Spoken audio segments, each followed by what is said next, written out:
All right, so it's my pleasure to introduce the legendary Susan Athey. This is one of the people I admire the most. She was one of the very first people, probably the first, to be a tech economist. And in fact, this goes back to the early 2000s. Is that right, Susan? Late 2000s. All right. So she goes to Microsoft. She has a stellar academic heritage, and she changes things and moves things and solves new problems at Microsoft. So that's someday there'll be a book written, hopefully, about that experience. So I'm making it up as I go here, but I remember Susan was a triple major at Duke. And she went upward from there. She went to Stanford as a PhD, been a professor at Stanford and Harvard and MIT, and then has gone to Microsoft for half a decade. Sorry, you made a bad comment on MIT. I'm not going to say who did that. Michael doesn't mention MIT. No, it's off my map. I'm sorry. Anyway, she is a leading figure. The Climb is a entity that aims to bridge the economic, the computing, and the inferential, statistical, and solving real world problems. And you're all working that kind of thing. Well, here's one of the originators of that kind of triad. So I'm not going to take any more time, but just really delighted to have you here, Susan. Great. Thank you so much for having me here, and especially we had a little inner household conflict because it turned out my husband is presenting a co-authored paper at an economics conference right now at Berkeley today. So everybody here made exactly the right choice, and we'll have a little counting of attendance later to see. But it also needs to be quality adjusted, of course. So clearly this group wins. So today I want to be presenting a talk. I'm going to mostly focus on one paper, but I'm going to start out with a little bit of an overview of some conceptual open issues. But the main project I'm going to be talking about is collaborative with Michael Jordan's student David Bly from Columbia and your grandchild, Kian Bafa, who is the project lead, and he's just been looking at postdoc comparisons right now, and so he'll be doing a postdoc at either Princeton or Harvard or Chicago as of Monday. So so let me jump in with a little bit of a prelude before I really go to the main course. So I want to just highlight some prediction versus causal inference themes, and this is really something I've been working on for the last 15 years. One thing I'm not going to talk about today, but that I'm excited about, is the intersection of causal inference, bandits, and reinforcement learning. But I'm not going to talk about that today.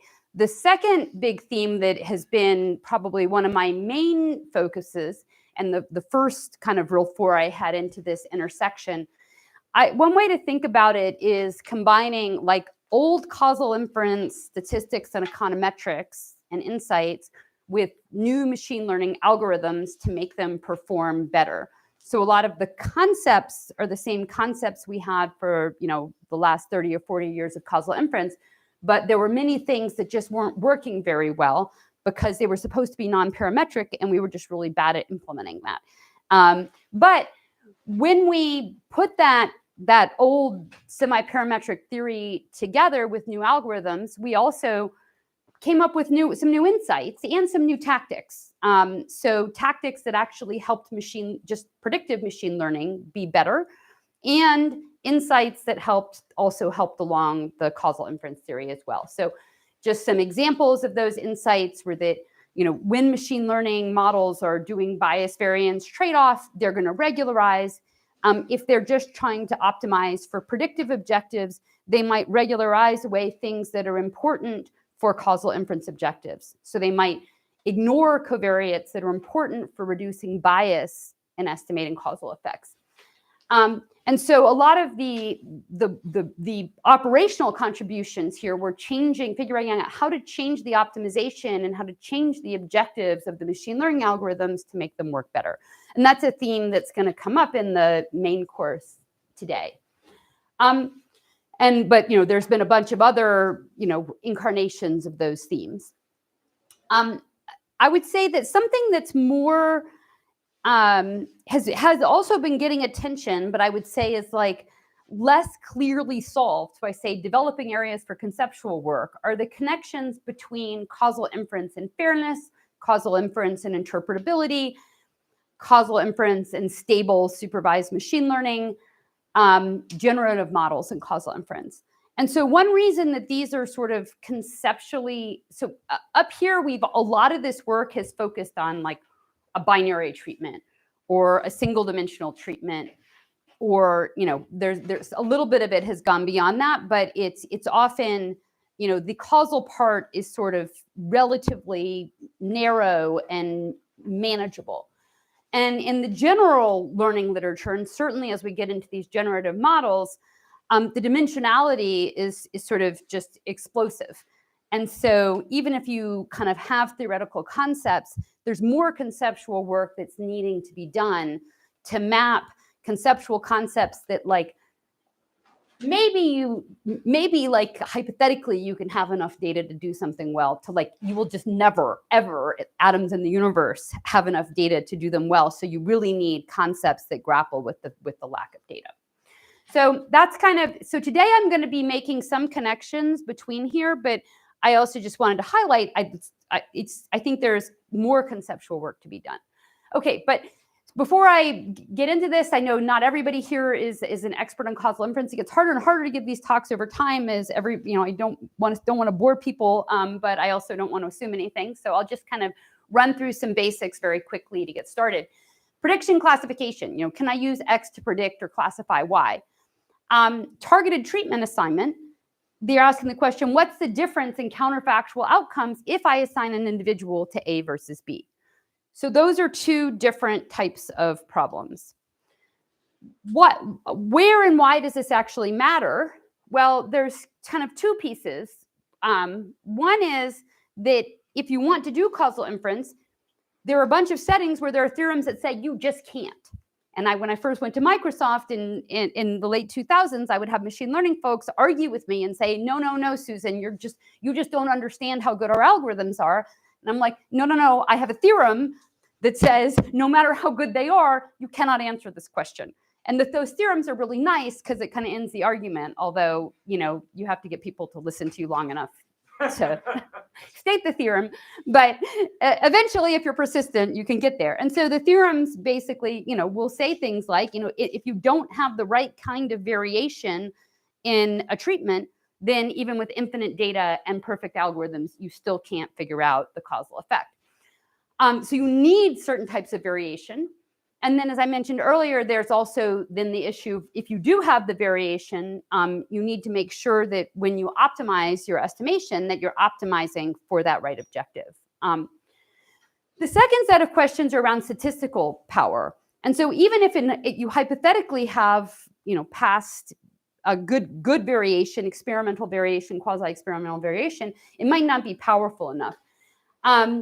Second, treatment effect sizes are often small. Firms are often doing pretty reasonable things already if you have firm data, so it can just be hard to find high treatment effects. If you're trying to personalize and get exactly the right treatment for each person, you run out of data.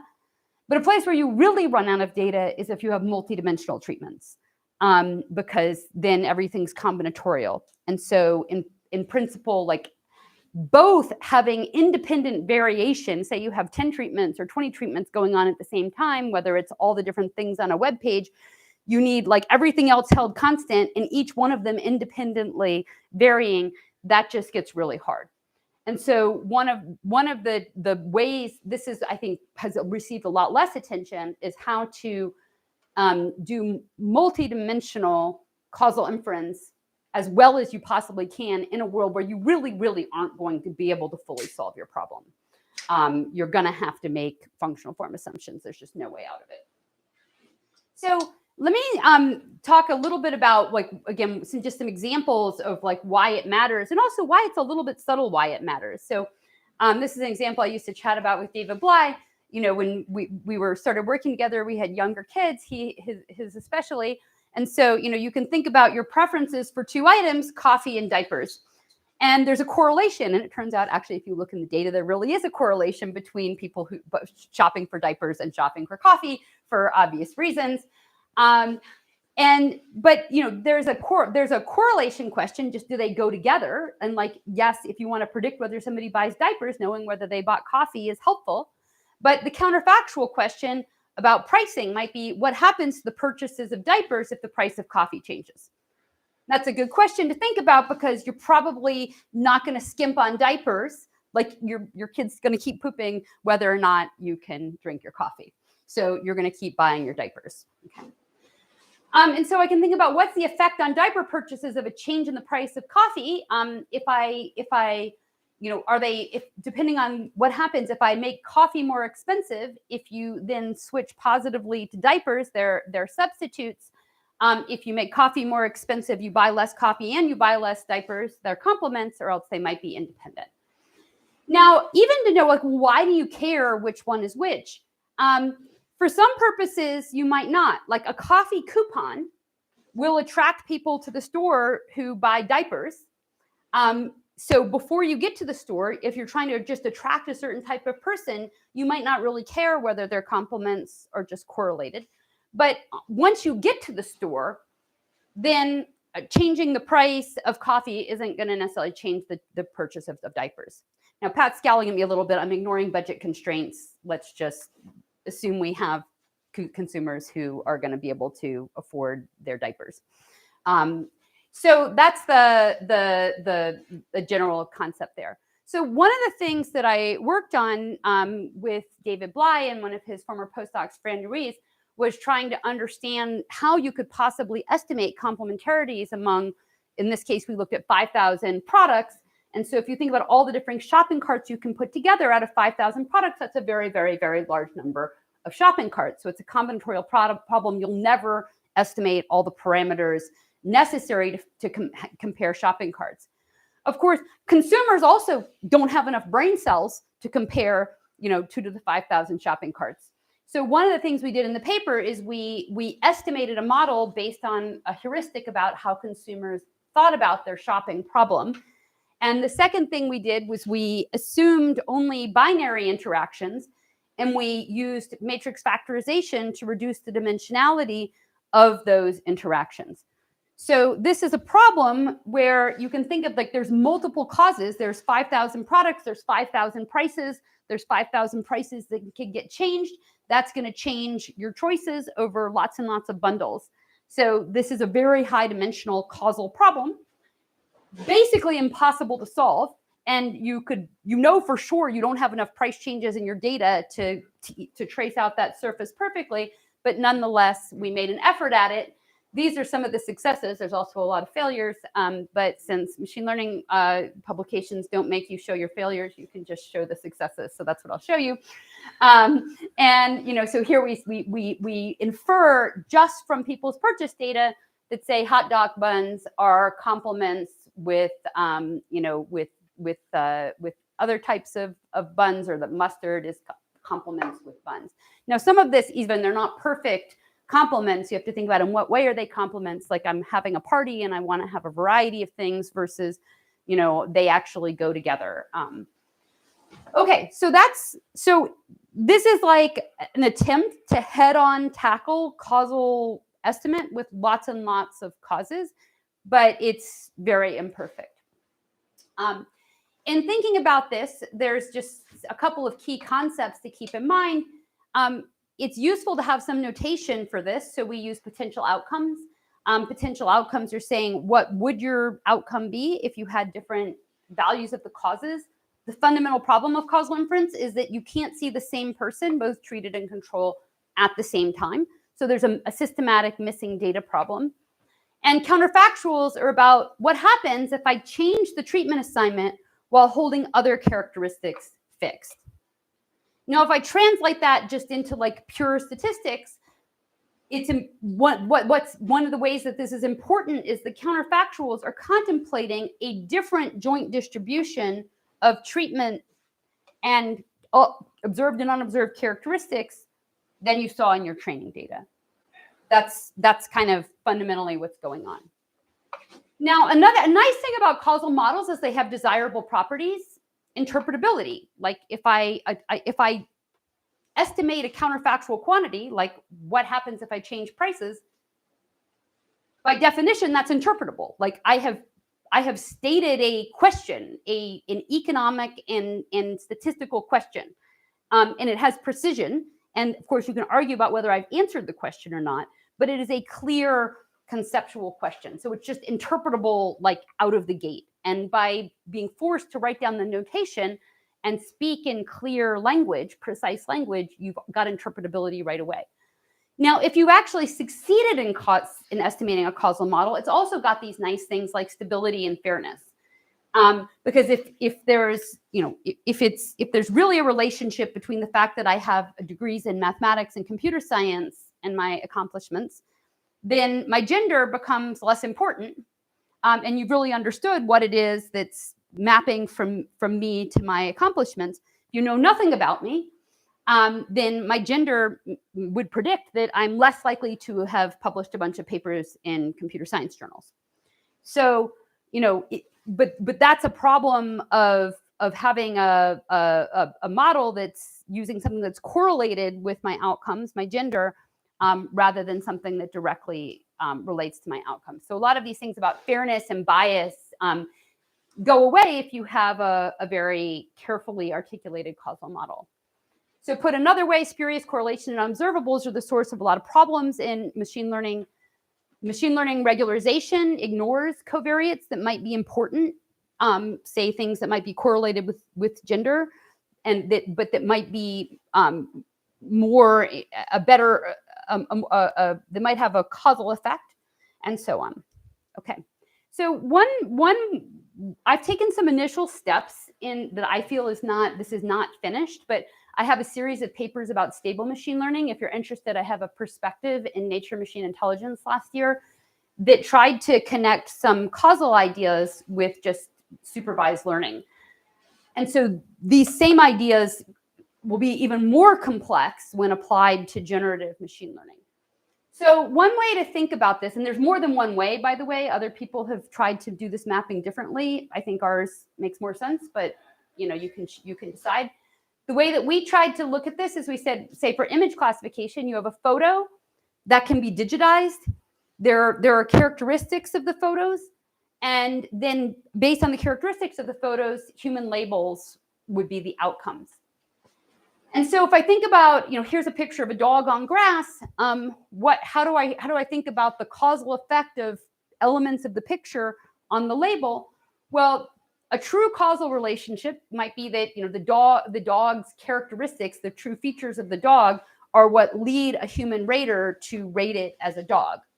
But in an actual data set, we might see that there's a lot of times the dogs are showing up on grass, and it could be that when you estimate your machine learning model, it just happens to, for a variety of reasons, it happens to pick up on grass as a predictor.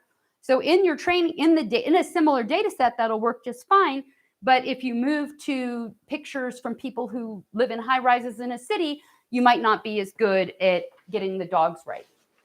And exacerbating that can be selection bias. So if my photos are from social media, it could be that people post pictures of them and their dogs outside, and that's a selected data set. But again, people's internal pictures that they have on their phone might have more dogs inside. And there can be similar issues with recommendation systems. So, you can formalize this. You can say there's different features. Some of them are stable features that where the relationship between the stable features and the outcomes hold up across different circumstances. And some of them might be unstable, like grass and background. And really formally, the covariance among all these covariates may also be unstable. Different environments might give you different covariances. And the problem is machine learning models that regularize are going to exploit that full variance covariance matrix, and that creates instability. Now, one thing that causal models do is they try to say, well, like, what's the effect of one feature? And causal models try to hold everything else constant. So they essentially try to make all the other covariates independent of the covariate of interest. And so one of our insights is that you can apply kind of causal techniques to try to orthogonalize, just to kind of see all these different objectives. IID learning, the training and testing are going to be in the same distribution. In transfer learning, you know what the distribution is. So you want to make sure that you understand how the features relate to the goal, but then you transfer to a particular environment. Stable learning is trying to be robust across unseen environments. You're not really sure what you're going to get.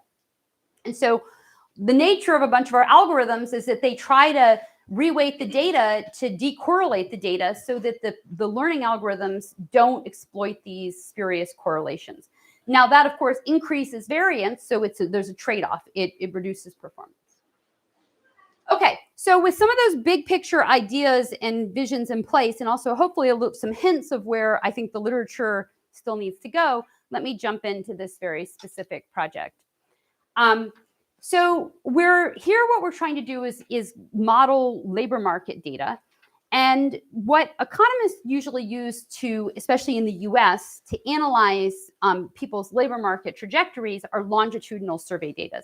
Now, a few Scandinavian countries actually keep data on everybody, and I've done research on those. Those are very popular for research as well. So we know a whole lot about Sweden and Denmark and their labor markets.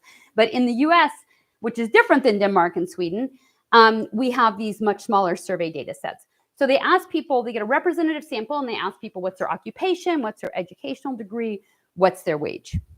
And we have bigger cross-sectional data sets with hundreds of thousands of people, but the ones where we actually track people over time are much more limited and much smaller. So there are lots of economic papers written using these longitudinal survey data sets, and they ask lots of different questions. I'm going to focus today on one application, which is the gender wage gap, the difference in wages between men and women. And so luckily for us, there's a very nice paper just written a couple of years ago by Blau and Kahn that surveys this entire literature and kind of has and compares methods and has sort of the best practice. So we're going to use Blau and Kahn as our jumping off point. So now to kind of start connecting to causality here, this is going to look a lot like a causal question, but I'm going to talk to you about why we have to be careful with those interpretations. What we're going to be interested in is the expected value of wages if your gender is female minus the expected value of wages if your gender is male. And what the literature has generally focused on is that gap conditional on characteristics, which those characteristics are generally history. So the question that's being asked is, for two people who had the same history up until now, is there a wage gap between men and women? Okay. So here I figured you might be falling asleep by now, so I thought I'd wake you up a little bit. Why can I not give this in a causal interpretation in a reasonable data set? Well, here I've got now King Charles and Ozzy Osbourne. They both have very similar histories. Male, born 1948, raised in the UK, married twice, living in a castle. Okay, so very similar histories, but there might have been very different unobservables of these features that led them to have those histories. There was something about Ozzy Osbourne that got him to a castle that was different than Charles's unobservables that got him into a castle. Okay, so in general, that is the problem, that people with the same history but different other circumstances need different unobservables to attain those histories. And in particular, it might be that historically, say, women had to be smarter or more persistent in order to break down the barriers. What was it about me that caused me to not quit computer science when there were 3 women in my class of 120? Some people didn't show up for that class, and I did. There was something that made me keep going.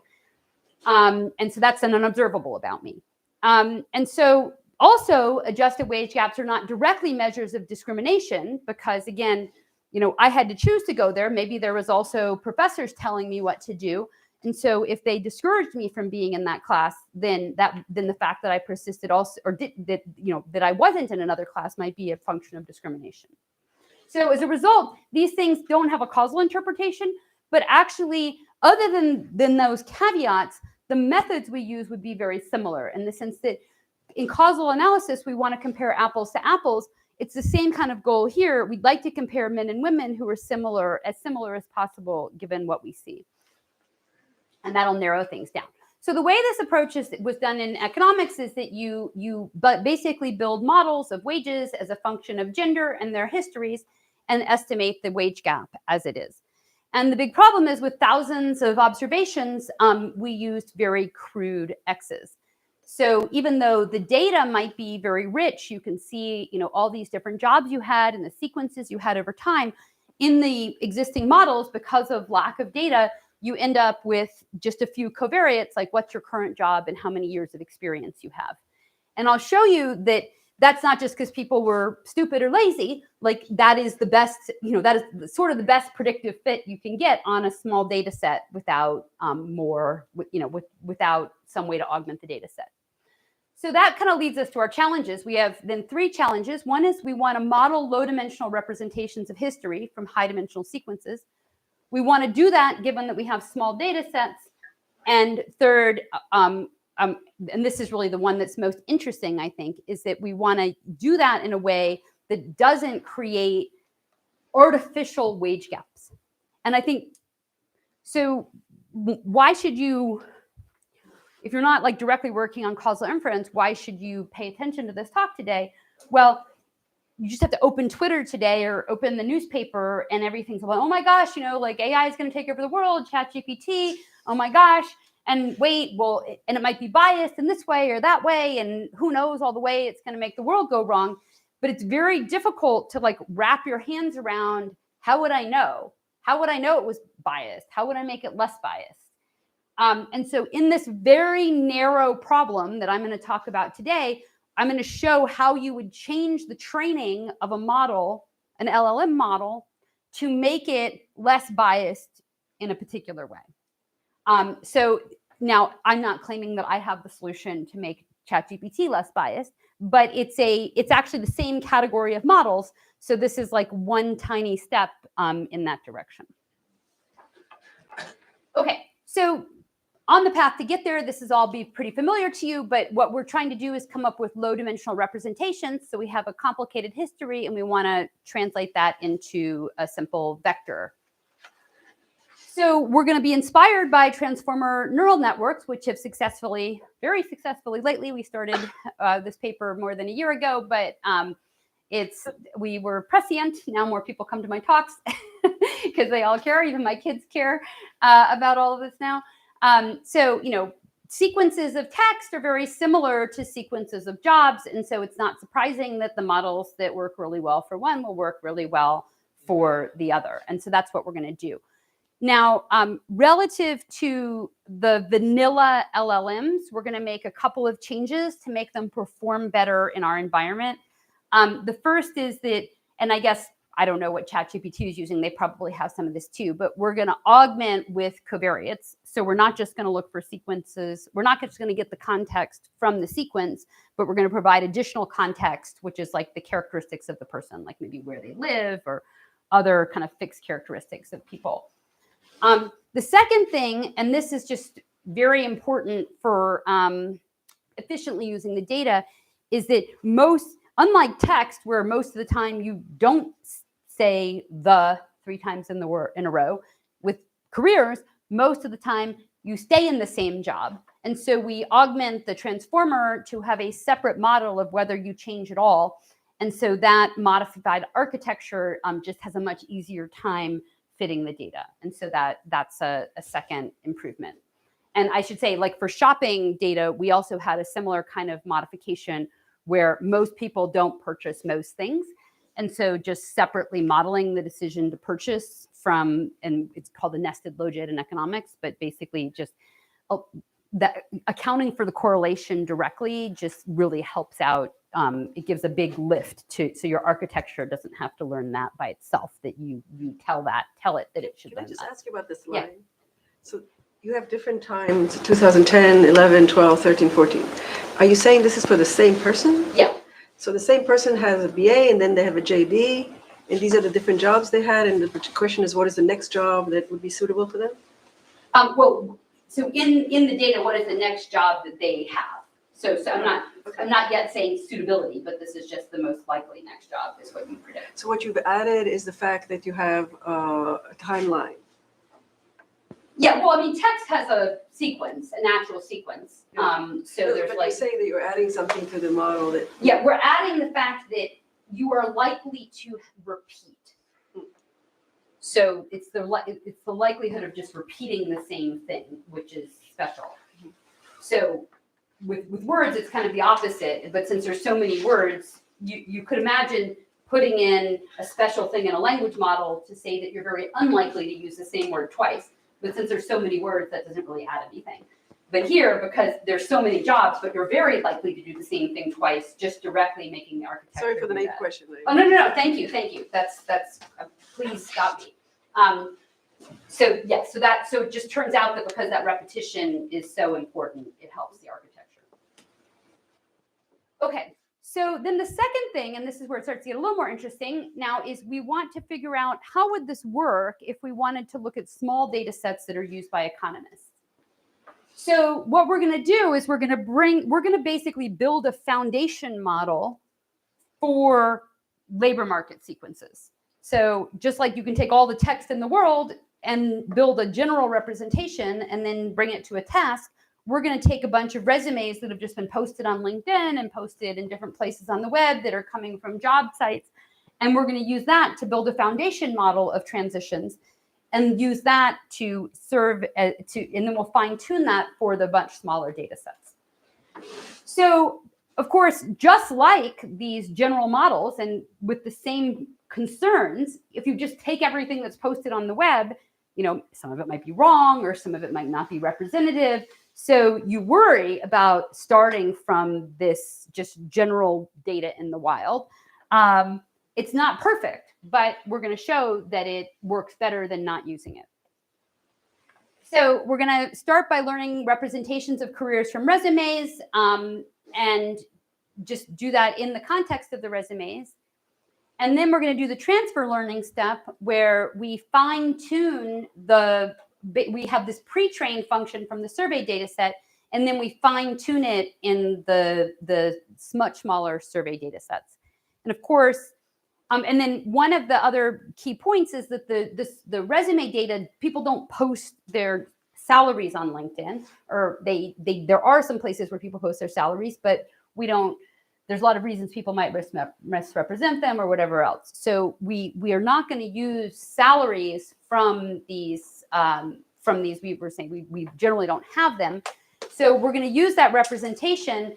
And when we fine tune, there's actually going to be two goals. One is wage prediction, which the wage prediction wasn't part of the original training. And the second is next job prediction, which was kind of part of the original training. And so, this has been a very popular thing. If you just open up the machine learning journals, there's like 500 fine tunings in any particular conference. So we were inspired that it might work. And indeed, it does work. So we call our approach career. There's a little bit of a detail, just, our downstream goal is to predict wages, but wages aren't available in the resume data set. So when we are training, we just basically train on like missing jobs, and we come up with a representation that can fill in missing jobs. Now we're going to fine tune. So we've got 24 million resumes. We don't have anything about when people are unemployed, except like there can be a gap on the resume, but most people actually try to obscure it a bit. So unemployment is hard to infer from resumes. Yep. So just out of curiosity, what was your original sampling frame for the resumes? Is this one scrape of LinkedIn at a point in time? Or? We bought them from someone who scrapes from multiple services, and we took all of the ones that they had. LinkedIn is one of the main data sources on the web, but it's not the only one. And is this at a point, should I think about it as a cross-sectional sample at a point in time? Or I think they have been scraping over time, but then the nature of this is like, say, generally people go onto LinkedIn, they don't come off of LinkedIn. Sometimes they don't update their LinkedIn. But when you get somebody's resume, then you can fill in their whole history.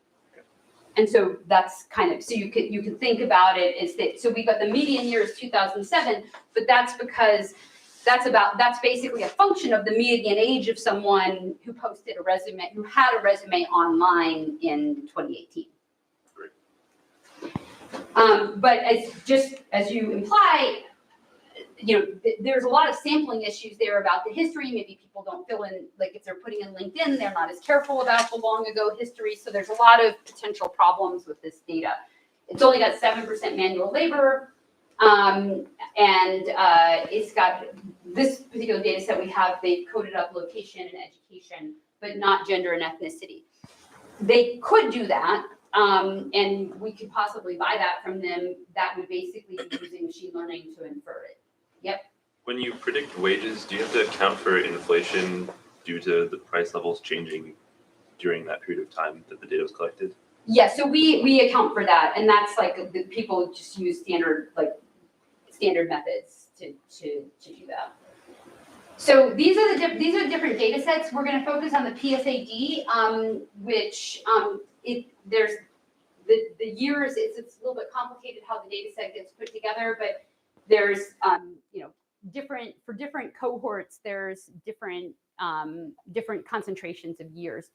It's got about 12% manual labor, and this particular data set doesn't have as much detail on some of the demographics.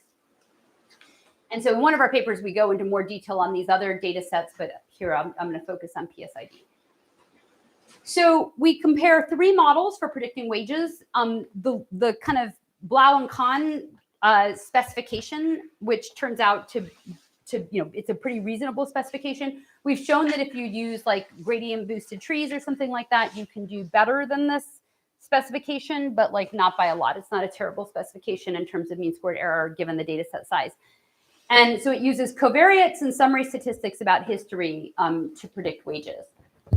A second approach is to just try to build an LLM model, not pre-trained, using the few thousand observations. And so we'll show that that doesn't really do that much for you because it's really hard to fit this very complicated model with a small data set. And then the thing that does well is the pre-trained data set where you then fine tune it. So this is this just formalizes the words I just said. Blue is the kind of standard economic specification. Red is trying to fit the LLM, and green is the pre-trained, and the y-axis is held out mean squared error. And you can see that we don't really systematically do better with the LLM than the regression. I mean, there's some improvement. If you worked harder, you could probably make it a bit better, but it's not a huge improvement. Yep. So 2 questions. One is, so when you're doing the fine tuning, you're using the PSID job titles. Is that right? It's the LLM is trying to predict the next job title in the sequence, right? Yeah. So we're using this right now. We're using this occupation, the job. So there's actually more. There may be more details. So we haven't using a clean version of the PSID occupation codes or something. Yeah. Okay. To match up with the jobs. There's actually more information on the resume, which we're working on now. Like there's text in the resume. Right. And then this is a little bit simplified to make PSID the won't match. have job titles, but it will have occupation. Yeah. The other thing is, it's very interesting. So the mean squared error plot, what can you also translate this into a held out R squared for wages? Like the kind of state of the art right now is these like worker and firm fixed effects models. You get about 90% R squared for wages after you bias correct. Yeah, actually, I don't know the number off the top of my head, but that's a good suggestion. It may be. My guess is that it's way lower than what people are getting with these bigger models because the unconditional variance to log wage is normally around 0.3 or something. It looks like you're getting like a 20% R squared or something. Anyway, it'd be interesting to show that. Yes, I'm just trying to do the math in my head, but don't let me. I'm not going to argue with you standing up here. So, but that's an excellent question. Okay. So here we have. I'm showing not R squared. I'm showing perplexity. So you know perplexity. So it's basically saying like I'm going to translate my goodness to fit into my model is as good as if you randomly chose from in choices. So here the perplexity of a couple different models. We've got a simple regression, bag of jobs. With PSID, we're getting higher perplexity, and our model is getting lower perplexity. Okay, let me now come to the part that brings in the causal inference most heavily. We want to think about how to make sure that if we use this fancy model, we're not actually artificially creating gender gaps by somehow memorizing something out of the data, or we're not. It's the whatever results we get about gender gaps are not just a function of our model. So let me make a little more precise here. Now use some math. The stated goal of this literature is to say, I want to estimate the expected value of wage given gender, given covariates, and given history. And if I had infinite data, I could estimate that non-parametrically. This is the estimand. Because of the dimensionality, I want to approximate that difference using a low-dimensional representation of history that's parameterized. And so then the question is, what does it mean to have a good, unbiased representation if this is my target? So if I think about this from a machine learning perspective, just pure predictive perspective, I could say, let me take the women. A good machine learning model makes this A1 quantity equal to the B1 quantity. That is, a good representation makes this expectation the same as this expectation. And similarly, a good predictive model makes the male expectation the same with the representation as with the true history. But for the gender gap, I actually don't care about that. My goal is that the difference between A1 and A2 is the same as the difference between B1 and B2. And so optimizing for those goals will potentially give you a different answer. And the formalization of bias is that a biased model might create, through the dimension reduction, could change this answer. And so we want to try to not change this answer through the representation. Yep. Is it obvious that the lambda theta of age should be the same for men and women? No. But I will show you. I'll show you what it should do, and then.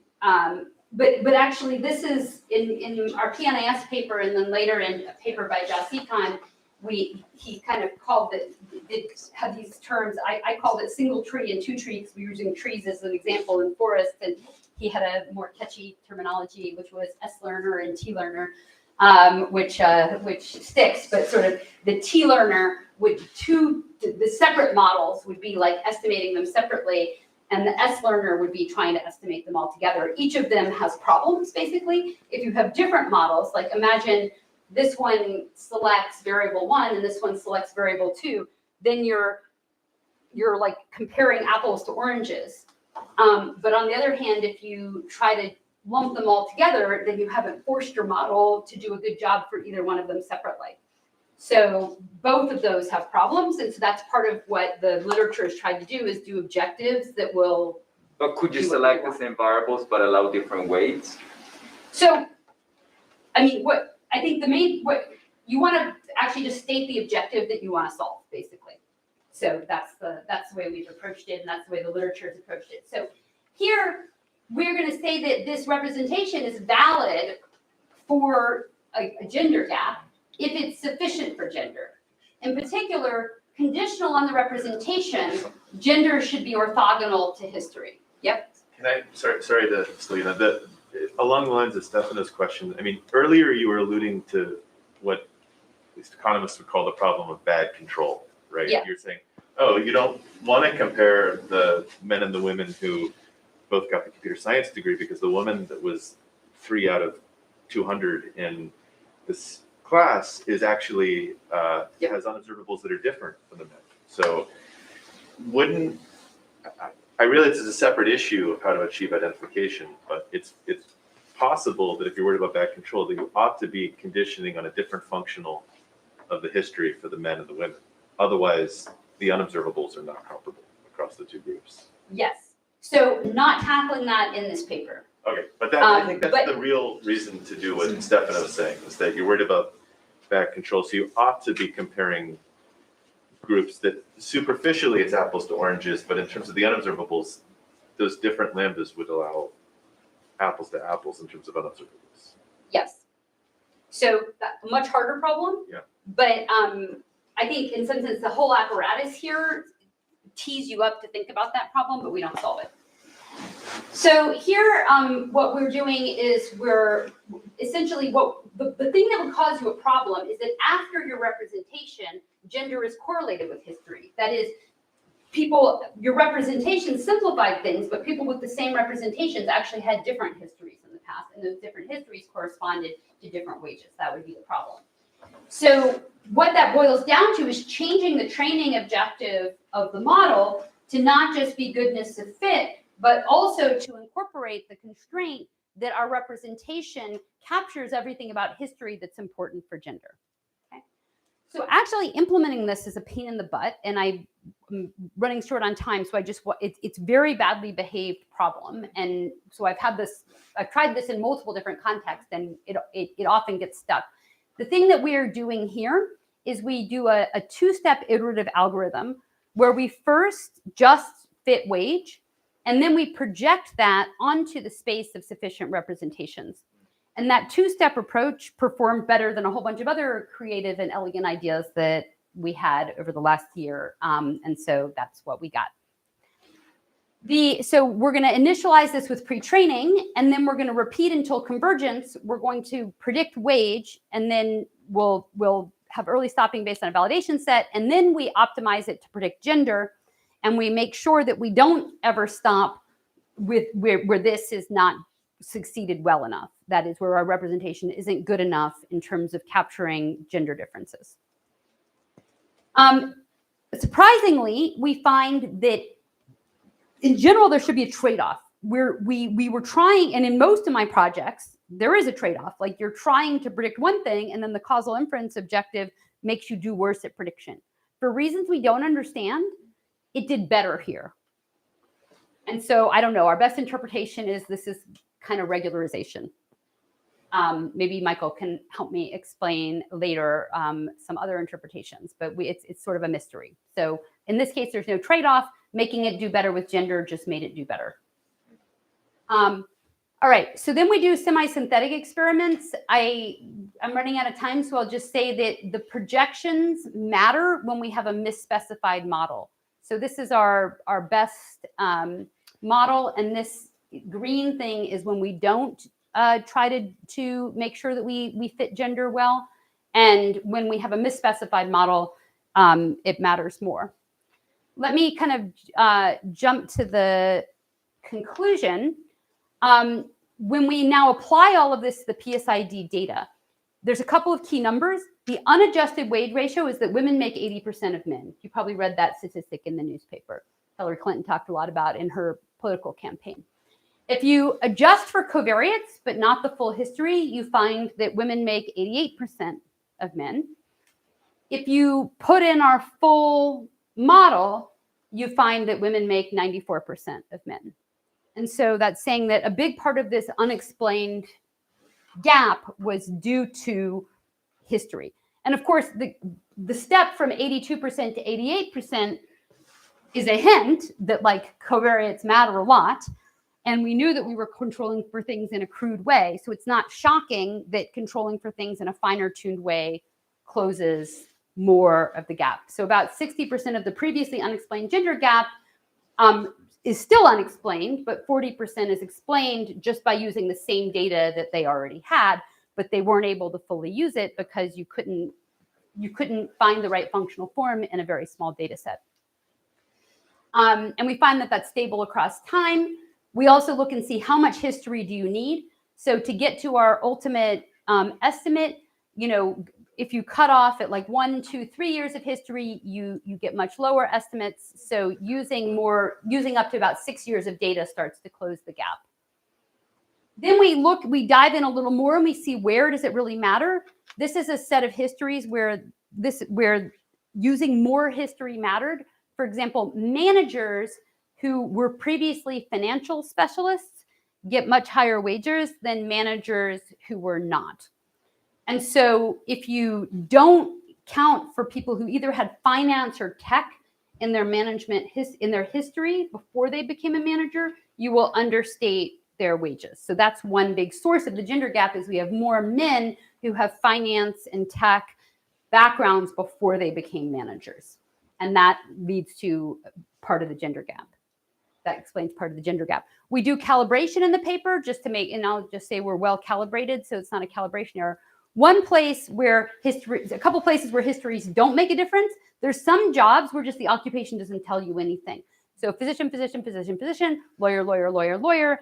That doesn't help you close the gender gap. So there's a bunch of trajectories where there is a male-female gender gap, but it's partly just about what is encoded in people's resumes, just doesn't tell you about what's different and what they're doing. So in conclusion, this is we took as given the problem as stated by economists. The economists, of course, recognize the problem Pat was talking about the unobservables, but they, it's hard to solve. So we still try to measure this gender gap. And the literature was very clear. It was trying to control for history, and it was very clear that it might not have enough data to do so. So we showed how building a foundation model based on the resume data allows us to close the gender gap to some degree. But we also cautioned that you could artificially create or artificially close a gender gap by having a representation that doesn't actually reflect gender differences in histories.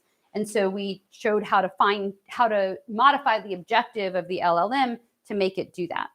And so in this case, it actually helped improve performance. And I think this gives just a little tiny hint of the kinds of things we could try to do to these bigger models, but trying to do it in like every dimension that they could possibly be biased, head explodes. So this is only like a tiny step on that path. Thanks.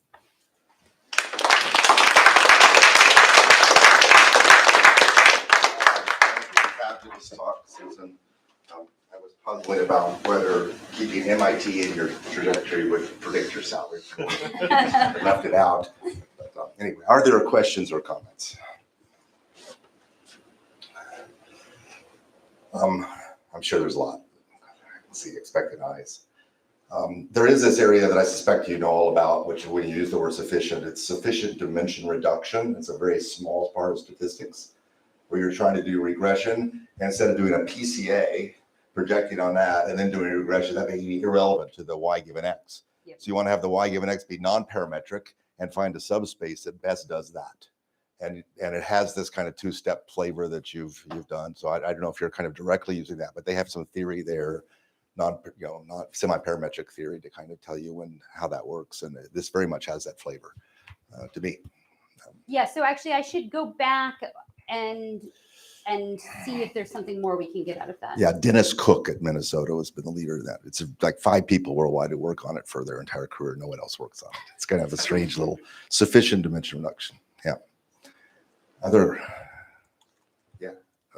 The economists are always not shy to ask questions. So I was wondering, in terms of the final kind of effect size of the increase, like the part that you explained, if you had taken an Anton Gelder-Taber approach to say like, okay, so I have a set of controls with a certain R-square, I move the coefficient. If I had more control with a higher square, predictably, I would probably move it more.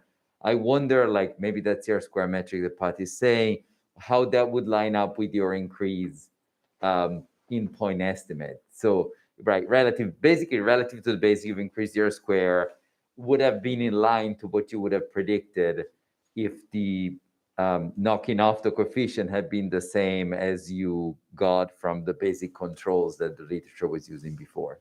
Yeah, I have not done that kind of decomposition, but I think that would be really good. And I should say for the non-economists, one thing that I haven't done these here, so I missed my chance to be brilliant. But in other machine learning projects, I get the chance to be brilliant by transporting over various decompositions that economists do that are very insightful and just in one table help you understand what's driving what.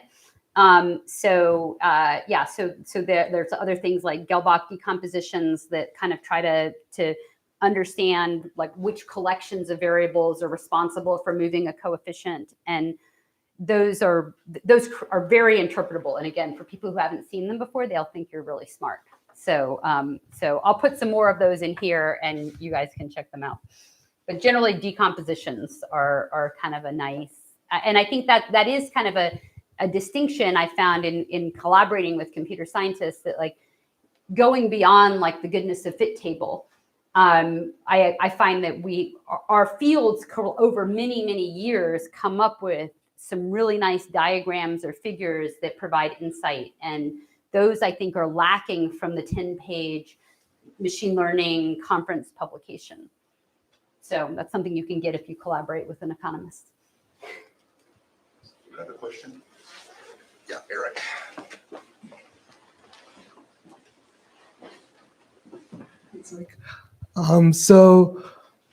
When you ultimately measure the gender wage gap, how are you extracting this from the model? Are you like looking at basically asking the model to predict the counterfactuals? Like if you flip the like conditional audit history, like flip the gender variable?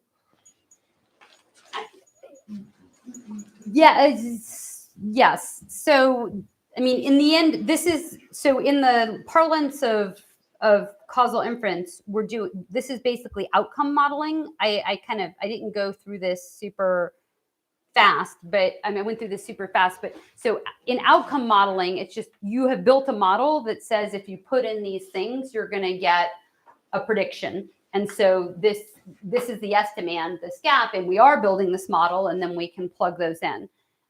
In the applied causal inference literature, we often don't just do outcome modeling. We do what we would do AIPW estimation or double robust estimation, where you might actually reweight this and in order to deal with specification problems in the outcome model. We haven't done that yet in this paper. It's on the to-do list. But right now, this is basically you're just estimating this function and plugging in. Yeah, it was okay. So, and I was wondering, I guess, would there be concerns about like, so if you're for these machine learning models, you're basically asking it to like predict on a different data set that it was trained on? Like, would there, I guess, did you find any issues with like validity or like sort of like unexpected behavior out of distribution? Yeah, so we do a sample splitting and evaluating on test sets and so on. So we're not so we're addressing those kinds of overfitting problems, and then we also, in addition, look at things like these calibration plots where we have different buckets, and this is like the predicted wage, and this is the actual wage in a test set to kind of ensure that both for men and for women, and for particular clusters that we're studying, that we're kind of on this 45-degree line. Okay, thanks. Okay, Serena, you get to be the last question, then we'll break. Thank you. Thanks for a great talk. So I wanted to ask what just stepping back, what is the policy implication or point of estimating a history adjusted wage gap? Since history encompasses things like, okay, given that you're a man versus a woman, how many times were you promoted? And that ultimately does influence your wage down the line, right? So what is the reasoning for wanting to adjust for history? Yeah, so there's a bunch of things you can do with this, and actually being able to make it more accurate allows you to do it more granularly. So for example, if you see that there are gaps even at the very beginning of people's careers, then that tells you something about intervening. Versus if, conditional on women making it past, childbearing years and past all of these other things, the wages are similar later, then maybe, we don't need, you might put a little bit less importance on things like, teaching 50-year-old women managers to bargain more for wages or something. So, I mean, that could still be important. It could still be a good thing, but just from a societal perspective, if you see that 50-year-old women managers are actually making the same as 50-year-old men managers, then that's not society's biggest problem. It's more in an earlier part of the career. So I think it's really it's basically shining a light on where there's a lot of potential for interventions. But this by itself won't tell you what to do or how to fix it. It just tells you a little bit where you might want to study more how to fix it. Does that make sense? Okay, thanks, Susan. Really wonderful. Thank you.